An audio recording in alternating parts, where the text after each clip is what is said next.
జీ5 app download చేసుకుని పూర్తి ఎపిసోడ్లని ఉచితంగా చూడండి.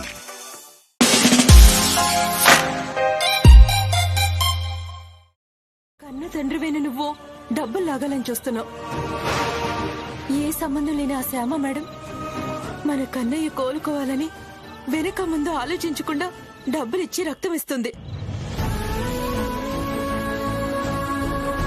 వాడికయ్యే ఖర్చు కూడా అన్ని వాళ్లే చూసుకుంటున్నారు. ఇంకా పైసలు అడగడానికి నీకు సిగ్గులేదు? మీరక్కడ నోరు మెదపకుండా మౌనంగా ఉండండి, అంతే చాలు. పదండి.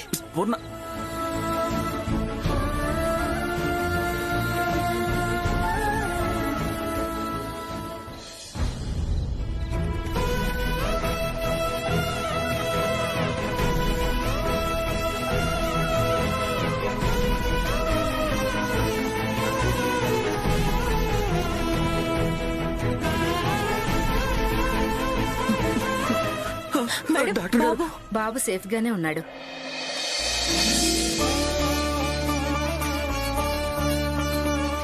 కన్నయ్యకేం ప్రాబ్లం లేదు కదా డాక్టర్? ఇప్పుడు బాబుకి ఎలాంటి ప్రమాదం లేదు.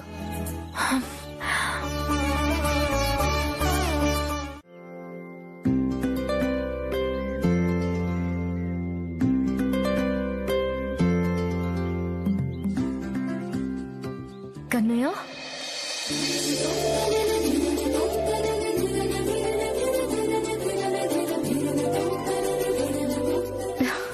కన్నయ్య,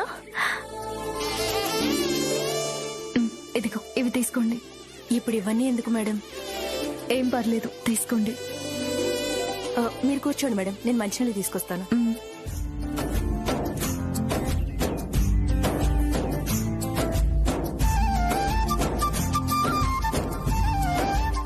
ఎలా ఉన్నావు కన్నయ్య? I'm fine Shyamamma. దెబ్బ తగిలిన దగ్గర నొప్పిగా ఏమైనా ఉందా? ఏం లేదు, తగ్గిపోయింది Shyamamma. Time to time tablets వేసుకుంటున్నావు కదా? టాబ్లెట్స్ వేసుకుంటున్నాను శ్యామమ్మ. గాయం పూర్తిగా తగ్గేంత వరకు స్నానం చేసేటప్పుడు గాయం తడవకుండా కొంచెం జాగ్రత్తగా ఉండు నాన్న. అలాగే శ్యామమ్మ. మేడం మంచినీళ్ళు.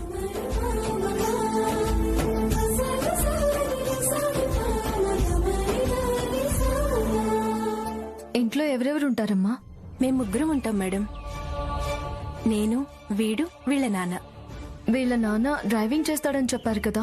అవును మేడం. మరి వచ్చే డబ్బులు ఇల్లు చక్కబెట్టడానికి సరిపోతాయా? ఆయన ఇంట్లోకి డబ్బులు ఇవ్వడు మేడం. ఇవ్వడా? ఏం చేస్తాడు?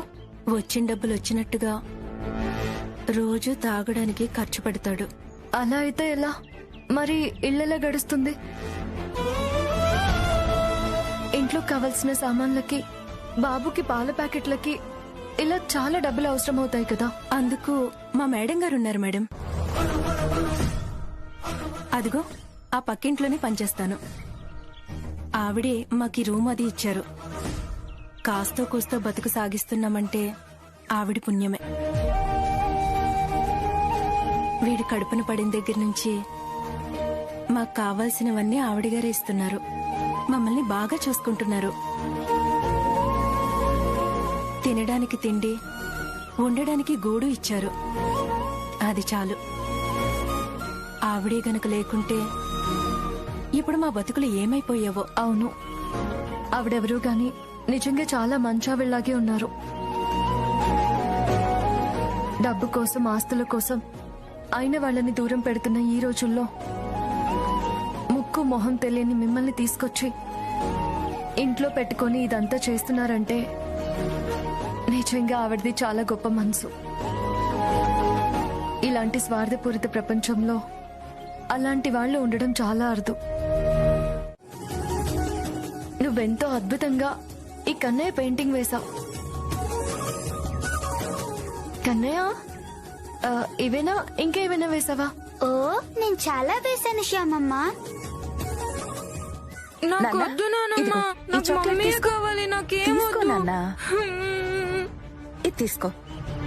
నాకేం వద్దు, నాకొద్దు.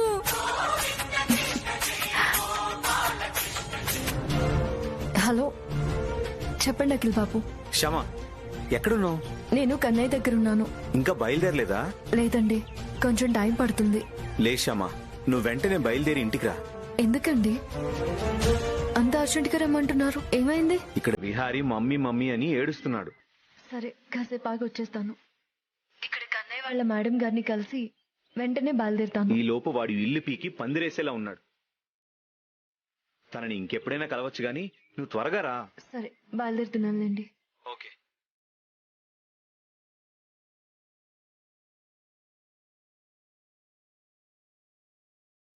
సరే కన్నయ్య, నేను వెళ్ళొస్తాను.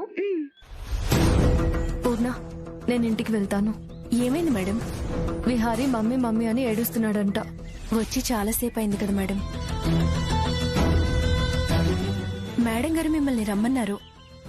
ఇప్పుడు తనని కలవడం వీలు కాదులే. విహారీ ఏడవడం స్టార్ట్ చేస్తే నన్ను చూసేదాకా ఆపడు. సరే మేడం, మీరు బయలుదేరండి. మీకేదో అర్జెంట్ పనుండి వెళ్ళిపోయారని నేను మేడం గారితో చెప్తాను.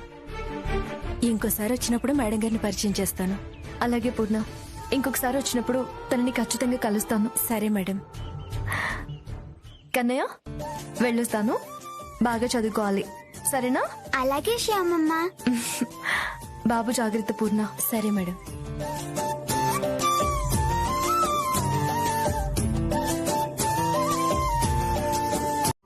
నాకు మమ్మీ కావాలి, నాకు మమ్మీ కావాలి. ఇదిగో ఈ చాక్లెట్ తీసుకో. నువ్వే ఉంచుకో. ఈ బిస్కెట్ తీసుకో నాన్న.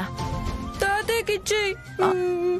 సరే నాన్న, మరి నీకు ఇంకేం కావాలి? నాకేమొద్దు, నాకు మమ్మీయే కావాలి. ఊరుకో నాన్న, మమ్మీకి ఫోన్ చేశాను కదా, తను వచ్చేస్తుందిలే. ఎప్పుడు వస్తుంది డాడీ? వస్తుందని చెప్తున్నాం కదా నాన్న. అలా అంటే ఎలా చెప్పు? ఊరుకో లేదు విహారీ. నాన్నమ్మ, నాకు నా మాట ఇప్పుడే విను మమ్మీ నాన్న. కావాలి. విహారీ, మమ్మీ మమ్మీ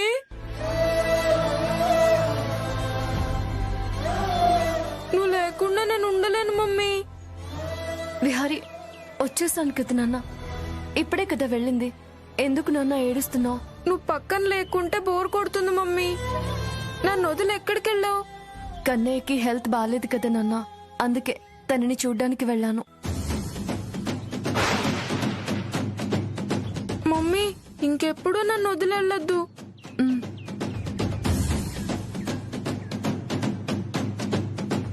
నువ్వు వాడి దగ్గరికి వెళ్ళావని నాకు తెలుసు మమ్మీ. నువ్వు వాడి దగ్గరికి వెళ్ళడం, వాడితో మాట్లాడడం నాకు ఇష్టం లేదు. అందుకే ఏడ్చినట్టు నటించి నిన్ను ఇక్కడికి రప్పించాను. సరే, వెళ్ళను. మా మంచి మమ్మీ. ఏంటి శ్యామ ఇది? కన్నయ్య దగ్గరికి వెళ్తే ఇంట్లో విహారీ ఉన్నాడన్న విషయం కూడా మర్చిపోతావా? ఆ, అది కాదు అత్తయ్య గారు. వాడితో మాట్లాడుతున్నంతసేపు టైమే తెలియదు. నీకు టైం అసలు గుర్తు రాలేదు అంటావు, అంతేనా? వీడు నీ కన్న కొడుకమ్మా. పరాయి పిల్లాన్ని చూడటానికి వెళ్ళినప్పుడు చూసి వెంటనే తిరిగి రావాలి కదా. అక్కడే ఉంటే ఎలా?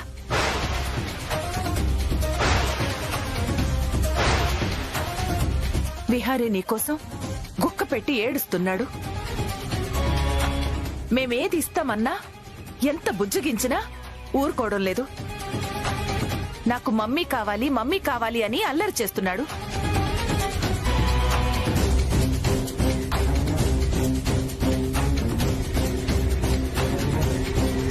ఈ మధ్య నువ్వు కన్నయ్య గురించి ఎక్కువగా ఆలోచిస్తున్నావు. అది కొంచెం తగ్గించుకో శ్యామా. కన్నయ్య దగ్గరకు వెళ్ళడం తప్పంటారా అత్తయ్య గారు? తప్పు అనడం లేదమ్మా. ఎవరు మన పిల్లలు, ఎవరు పరాయి పిల్లలు అని గుర్తుంచుకోవాలి అంటున్నాను.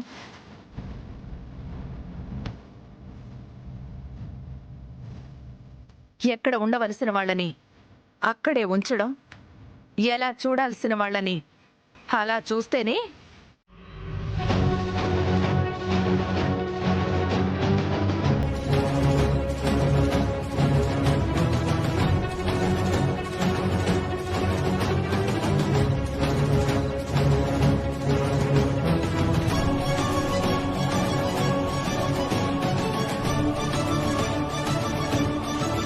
అఖిల్ బాబు, అసలు ఆ యాక్సిడెంట్ ఎవరు చేసి ఉంటారు? మనల్ని శత్రువులు అంటున్నారు. కలకత్తాలో ఉన్న ఈ సింగ్ గురువమ్మ ఎవరైనా ప్లాన్ చేస్తుంటారా?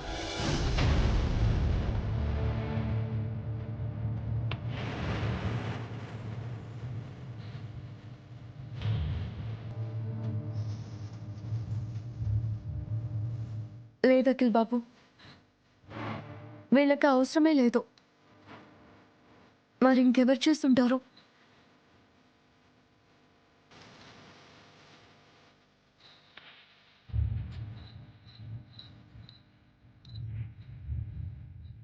అఖిల్ బాబు, బిజినెస్ లో మనల్ని దెబ్బ కొట్టాలని చూసే ఈ రామ్దేవ్ వీళ్ళెవరైనా చేస్తుంటారా? అది బిజినెస్ కి సంబంధించింది కదా శ్యామ, ఆ పని వీళ్ళు చేసుండరు.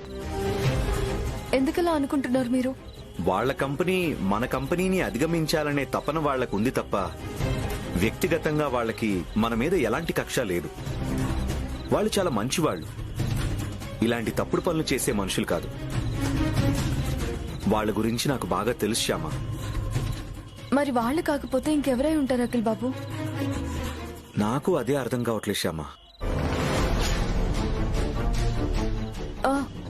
బ్లాక్ లో మసాలా ప్యాకెట్స్ అమ్మేవాడికి మనం డీలర్షిప్ క్యాన్సిల్ చేశాం కదా. అవును చేశాం.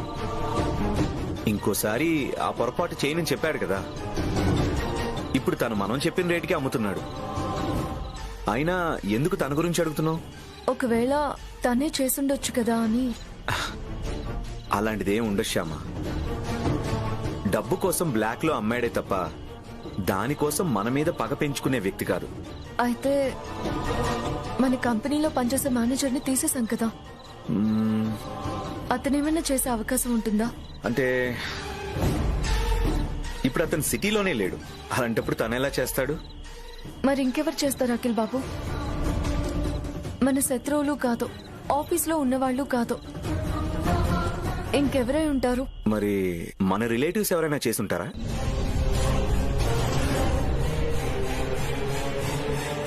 రిలేటివ్సా? అయినా మనకంత పెద్ద కీడు తలపెట్టాలని చూసేవాళ్ళు మన రిలేటివ్స్ లో ఎవరున్నారు? ఐశ్వర్య వదిన. నువ్వేం బాధపడకు శ్యామ, ఖచ్చితంగా వాళ్ళెవరో తొందరలోనే తెలుస్తుంది. తొందరలోనే తెలుస్తుందని ఎదురు చూడడం కాదు అఖిల్ బాబు, మనమే వాళ్ళని పట్టుకోవాలి. ఇప్పుడు అదృష్టం కొద్దీ మీరు ఆ కేసు నుంచి బయటపడ్డారు. వనజాక్షి వదినికి ఏం జరగలేదు, కానీ వాళ్ళు రేపొద్దున ఇంకేం చేస్తారో, ఇంకెందుకు దిగజారుతారో. అందుకే మనమే ముందు జాగ్రత్త పడాలి. ఎలాగైనా సరే వాళ్ళని మనమే కనిపెట్టాలి. మనమెందుకు శ్యామ, పోలీసులు ఆ పని మీదే ఉన్నారు కదా, వాళ్లే చూసుకుంటారులే. వాళ్ళు చూసుకోరనేది నా ఉద్దేశం కాదు అఖిల్ బాబు. కాకపోతే వాళ్ళిప్పుడు ఎలక్షన్స్ బిజీలో ఉన్నారు. ఈ సమయంలో ఈ కేసుని ఇన్వెస్టిగేషన్ చేయడం వాళ్ళకి కుదరకపోవచ్చు కదా. అందుకే మనం వెతికి పట్టుకోవాలి అంటున్నాను. లేకపోతే వాళ్ళ నుంచి ఎటువంటి అపాయం పొంచొస్తుందోనని భయం వేస్తుంది. సరే శ్యామ, మనమే వెతికి పట్టుకుందాం. కానీ ఎలా? ఏ చిన్న క్లూ కూడా దొరకలేదు కదా. అవును అఖిల్ బాబు, ఇప్పుడు మనకి ఏ చిన్న క్లూ దొరికినా మనం వాళ్ళని పట్టుకోవచ్చు.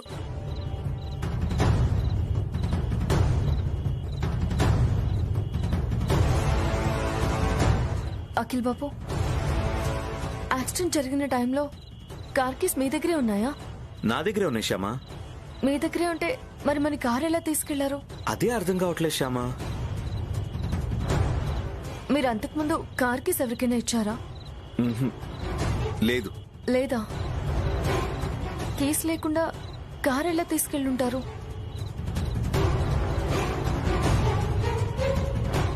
శ్యామ, అంతకుముందు కార్ని సర్వీసింగ్ ఇచ్చాను. తను చెప్పిన టైంలోనే కార్ తీసుకొచ్చిచ్చాడు. సర్వీసింగ్ ఇచ్చారా? సర్వీసింగ్ నుంచి వచ్చిన తర్వాత కార్ బానే ఉందా? బానే ఉంది శ్యామ. నాకెందుకో అక్కడ ఏదో తప్పు జరుగుంటుంది అనిపిస్తుంది అఖిల్ బాబు. తప్ప? అవును అఖిల్ బాబు, కార్ కి డ్యామేజ్ కాకుండా తీయాలంటే ఖచ్చితంగా కీ ఉండాల్సిందే. కీ మాత్రం మీ దగ్గరే ఉంది అంటే వాళ్ళు డూప్లికేట్ కీతో కార్ తీసుంటారు. మీరు సర్వీసింగ్ ఇచ్చినప్పుడే ఇది జరిగే అవకాశం ఉంటుంది. అవును శ్యామ, ఇదంతా ఆలోచిస్తుంటే నాకు కూడా డౌట్ గా ఉంది. మనకి దొరికినట్లు ఘీ.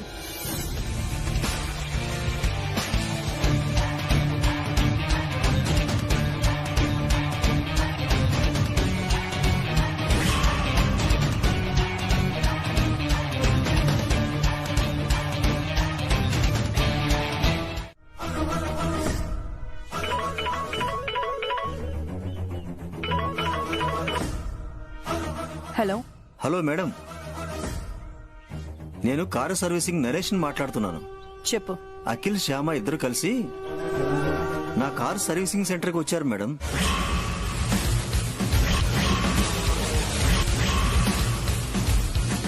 అయినా వాళ్ళిద్దరూ అక్కడికొచ్చారా?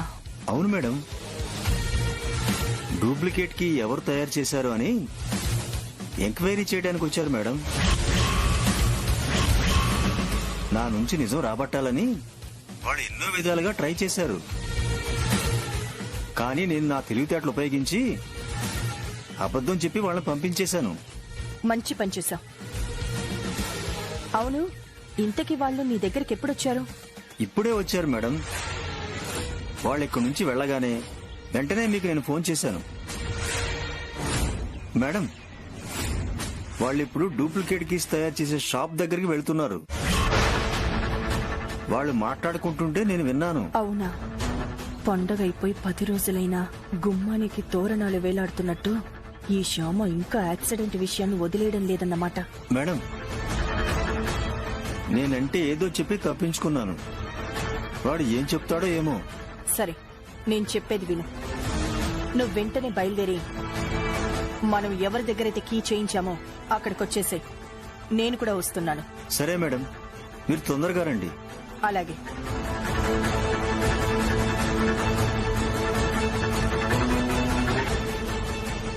ఏం లేదండి, మా కోడలు మా మనవడు గురించి ఏదో ఆందోళన పడుతోంది.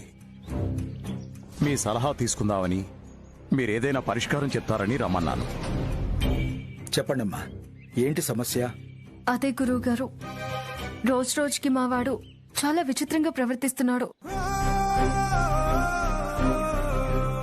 పెరిగే కొద్దీ మంచు అనేది కొద్దిగైనా అలవాటు చేసుకుంటాడు అనుకుంటే వాడు మాత్రం చెడు వైపుకే ఎక్కువగా మల్లుతున్నాడు.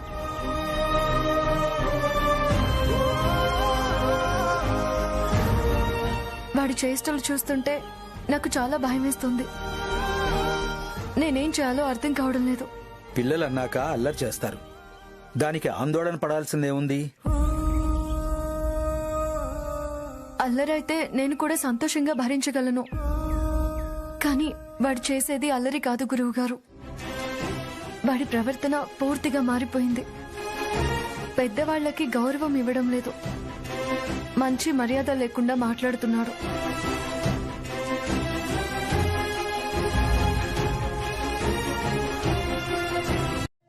చెప్తాను వర్మ గారు, ఆ వ్రతం శ్రీ మహావిష్ణువుకి చాలా ఇష్టమైన వ్రతం.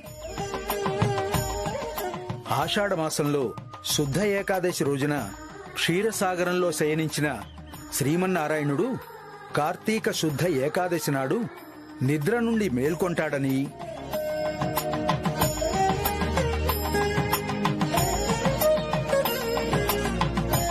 అలా నిద్ర నుండి మేల్కొన్న మరుసటి రోజే క్షీరాబ్ది ఏకాదశి పర్వదినంగా భక్తులు పండుగను చేసుకుంటారు.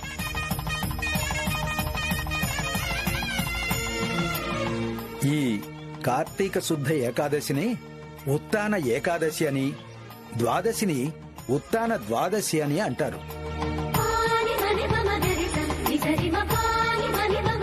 కలియుగంలో దేవతలు రాక్షసులు అమృతం కోసం క్షీరసాగర మథనాన్ని కార్తీక శుద్ధ ద్వాదశి నాడు చేసిన రోజు కాబట్టి క్షీరాబ్ది ద్వాదశి అని పిలుస్తారు. అమృతం కోసం క్షీరసాగరాన్ని చిలికారు కనుక చిలుక ద్వాదశని, అమృతం కోసం సాగరాన్ని మదించారు కాబట్టి మదన ద్వాదశి అని పిలుస్తారు. ఈ వ్రతం ఎలా చేయాలి గురుగారు? ఈ ద్వాదశి రోజు దీపదానం చెయ్యాలి. ఒక దీపాన్ని దానం చేస్తే ఉపపాతకములు నశిస్తాయి. 10 దీపాలు దానం చేస్తే మహాపాతకాలు నశిస్తాయి. 100 దీపాలు దానం చేస్తే శివ సాన్నిధ్యం లభిస్తుంది. 100కి పైగా దానం చేస్తే స్వర్గాధిపత్యం లభిస్తుంది. ఈ రోజు దీపదర్శనం లభిస్తేనే ఆయుర్దాయం, బుద్ధిబలం, ధైర్యం, సంపద కలుగుతాయి. ఈ రోజు స్నాన సంధ్యాదులు చేశాక వివిధ వేద మంత్రాలతో గాని పురుష సూక్తంతో గాని శ్రద్ధగా మహావిష్ణువును పూజించాలి. గృహిణులు నేడు క్షీరాబ్దిశయన వ్రతాన్ని ఆచరిస్తారు. శ్రీ మహావిష్ణువు ద్వాదశి రోజు తులసీ బృందావనానికి వస్తాడని ప్రతీతి. క్షీరాబ్దిశయన వ్రతంలో తులసిని, విష్ణువుని పూజించి దీపారాధన చేస్తారు. అంతేకాకుండా చిలుకు ద్వాదశి రోజు తులసికోట వద్ద కర్రపాతి ఆకాశ దీపాన్ని వెలిగించాలని శాస్త్రం చెబుతోంది. దీపావళి నాడులాగా కార్తీక శుద్ధ ద్వాదశి నాడు ఇంటి నిండా దీపాలు ప్రమిదల్లో వెలిగిస్తారు.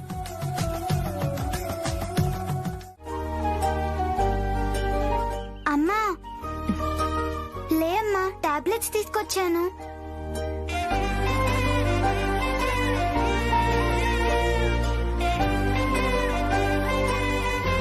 మేడం గారు డబ్బులు ఇచ్చారా నాన్న? అవునమ్మా, వాటితోనే ఇవి తీసుకొచ్చాను. ఈ టాబ్లెట్ వేసుకో అమ్మా. సరే.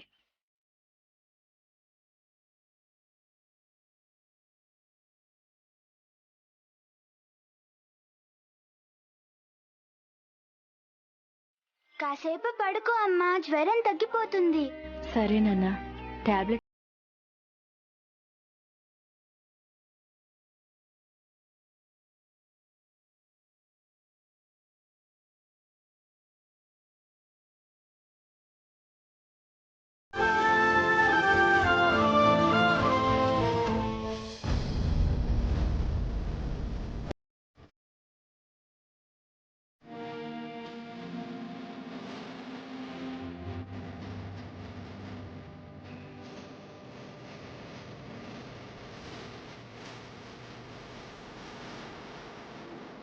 కన్నయ్య, మా అమ్మకి జ్వరం వచ్చింది. నువ్వే ఎలాగైనా సరే మా అమ్మ త్వరగా కోలుకునేట్టు చేయాలి. అమ్మ జ్వరంతో బాధపడుతుంటే నాకు చాలా బాధగా ఉంది కన్నయ్య. అమ్మకి జ్వరం తగ్గేలా చూడు కన్నయ్య. కన్నయ్య. అమ్మా. కన్నయ్య, నీకు టిఫిన్ భోజనం రెడీ చేస్తాను, స్కూల్కి వెళ్దు గాని. నీకు జ్వరం తగ్గిపోయిందా అమ్మా? తగ్గింది నాన్న. పద స్నానం చేద్దు గాని. నేను స్నానం చేసేసానమ్మా. అయినా నేను ఈ రోజు స్కూల్కి వెళ్ళను. ఎందుకు కన్నయ్య? నీకు జ్వరం వచ్చింది కదమ్మా, నీ పక్కనే ఉండి నేను చూసుకుంటాను. నాకు తగ్గిపోయింది నాన్న, నాకేం కాదు. నువ్వు స్కూల్కి వెళ్ళు. లేదమ్మా, నాకు జ్వరం వచ్చినప్పుడు నువ్వు నన్ను వదిలి ఎక్కడికైనా వెళ్ళావా? వెళ్ళలేదు కదా. నేను కూడా ఎక్కడికి వెళ్ళను. నువ్వు పడుకో అమ్మా. నీకు పూర్తిగా తగ్గాక అప్పుడే టిఫిన్ చేద్దువు గాని. నేను ఇక్కడే కూర్చొని చదువుకుంటాను.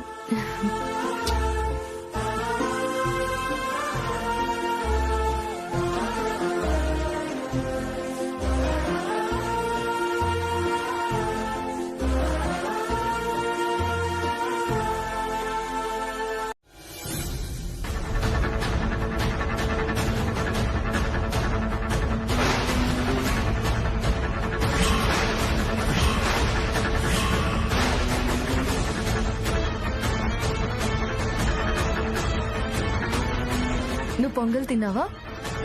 లేదు మమ్మీ, నేనేం తినలేదు. నిజం చెప్పు నాన్న, అబద్ధం చెప్తే దెబ్బలు పడతాయి. చెప్పు. నాకు బాగా ఆకలేసింది మమ్మీ, అందుకే జీడిపప్పు పొంగల్ తిన్నాను.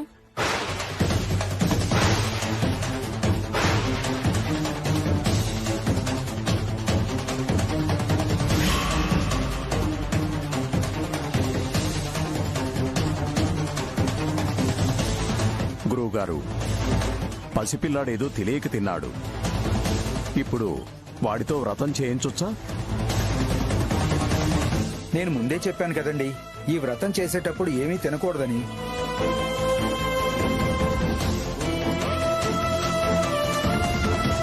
పసిపిల్లలైనా పెద్దవారైనా కూడా ఎవరైనా సరే అది అందరికీ వర్తిస్తుంది. ఇప్పుడు ఈ బాబుతో వ్రతం చేయించకూడదు. ఒకవేళ చేసినా ఎలాంటి ప్రయోజనం ఉండదు.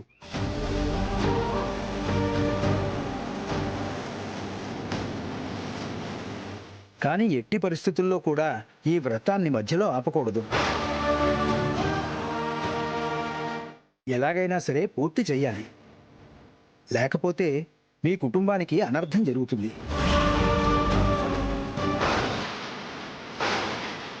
మీ ఇంటికి చెడు జరిగే అవకాశం ఎక్కువగా ఉంటుంది. అయితే ఇప్పుడేం చేయమంటారు గురువుగారు? ఈ సృష్టిలో ప్రతిదానికి ఓ పరిష్కారం ఉంటుందమ్మా. అలాగే దీనికి కూడా ఒక పరిష్కారం ఉంది.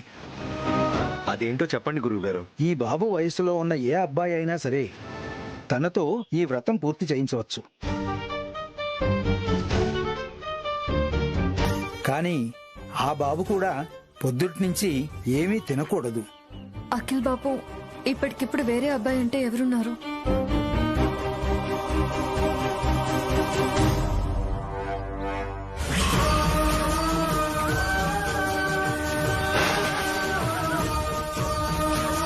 విహారీ,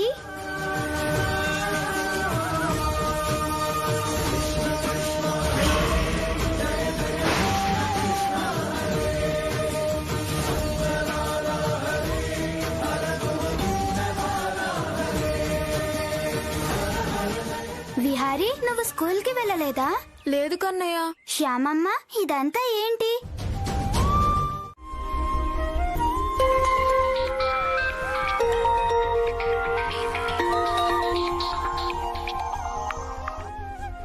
హలో హలో పూర్ణ, కన్నయ్య మాట్లాడతాడుండు.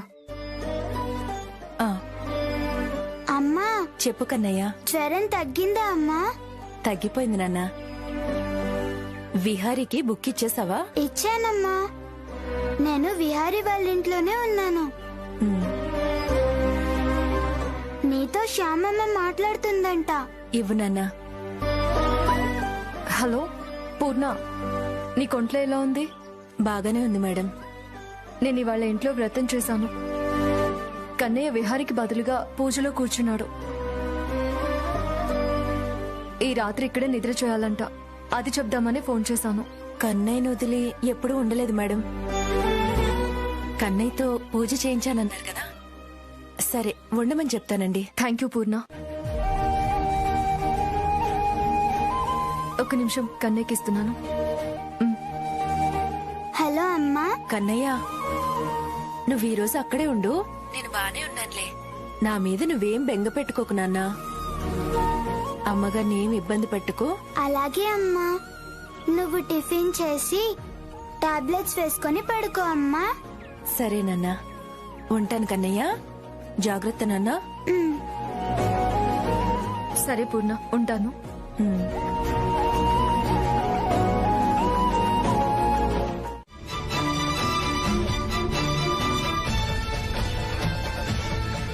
కానీ కన్నయ్య మాత్రం అవన్నీ పెడచెవిన పెట్టేశాడు.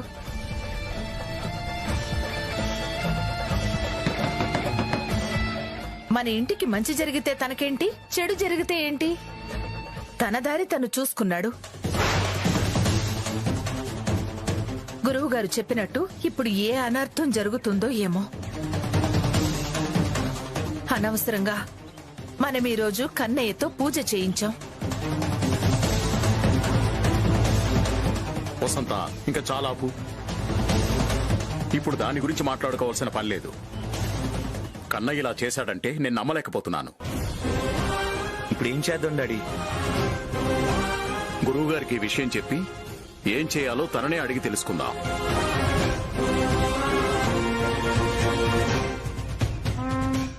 విహారీ,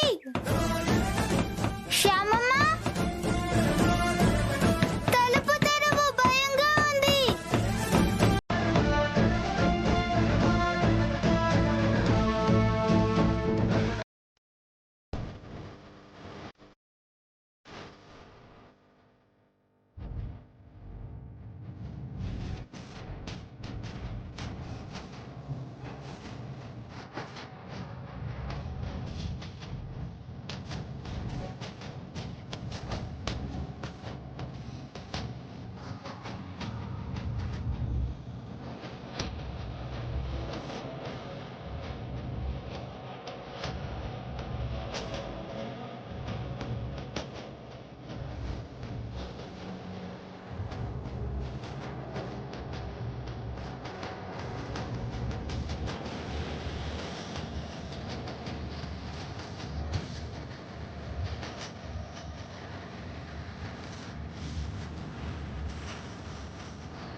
కన్నయ్య, నాకిప్పుడు ఆకలిస్తుంది.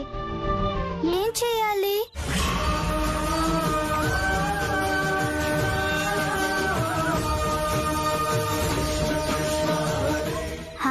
అరే, చక్కెర పొంగలి.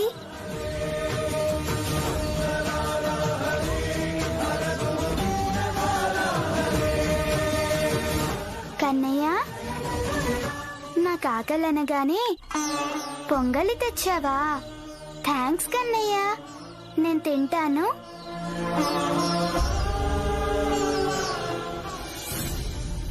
చక్కెర పొంగలి చాలా బాగుంది. మమ్మీ చూస్తే నాకు కడుపు నొప్పి వస్తుందని తిననివ్వదు. అందుకే దీన్ని ఎక్కడైనా దాచిపెడతాను. దీన్ని ఎక్కడ దాచిపెట్టాలి?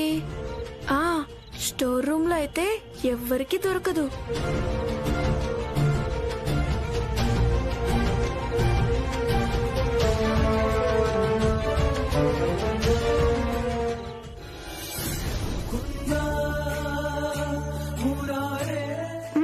చాలా బాగుంది.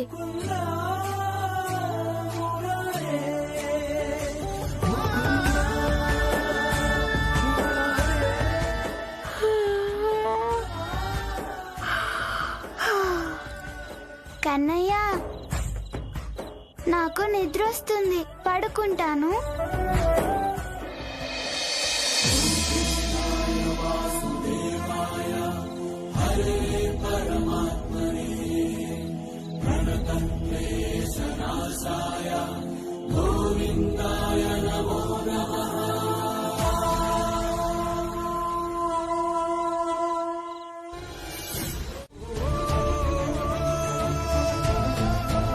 చివరికి ఇలా చేసింది.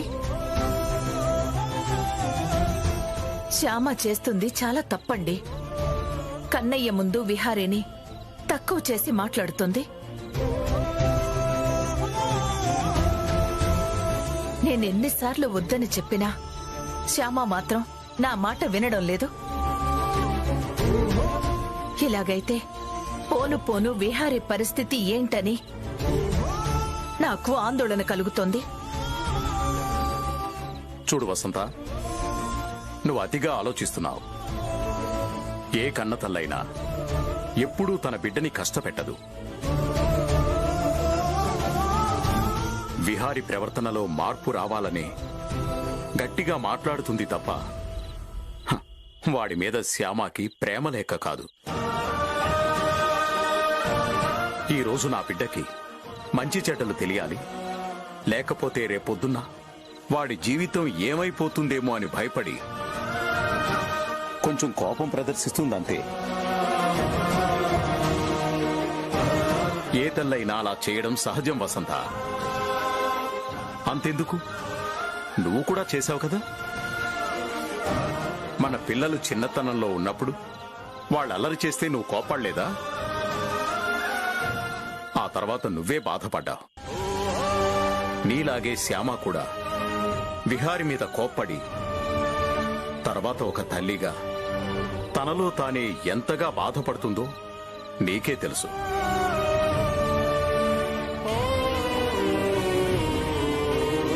నువ్వు విహారి గురించి బెంగ పెట్టుకోకు. శ్యామ వాణ్ణి తన కంటికి రెప్పలా చూసుకుంటోంది. ఇప్పటికే చాలా ఆలస్యమైంది, పడుకో.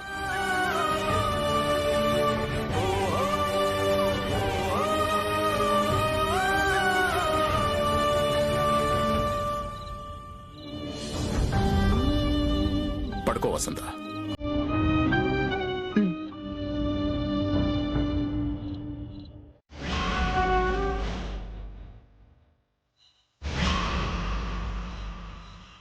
కన్నయ్య, నేనేదైనా తప్పు చేశానా?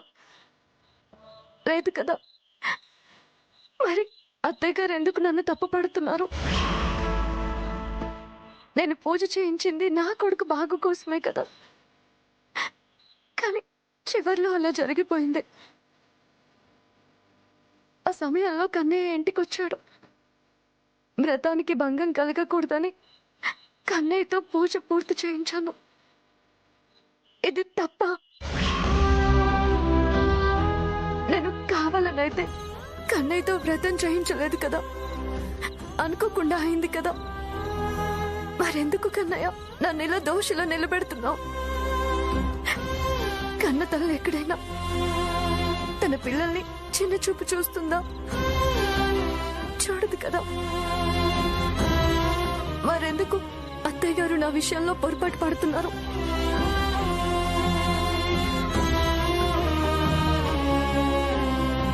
జీ5 యాప్ డౌన్లోడ్ చేసి అన్ని ఎపిసోడ్స్ పూర్తి ఉచితంగా చూడండి.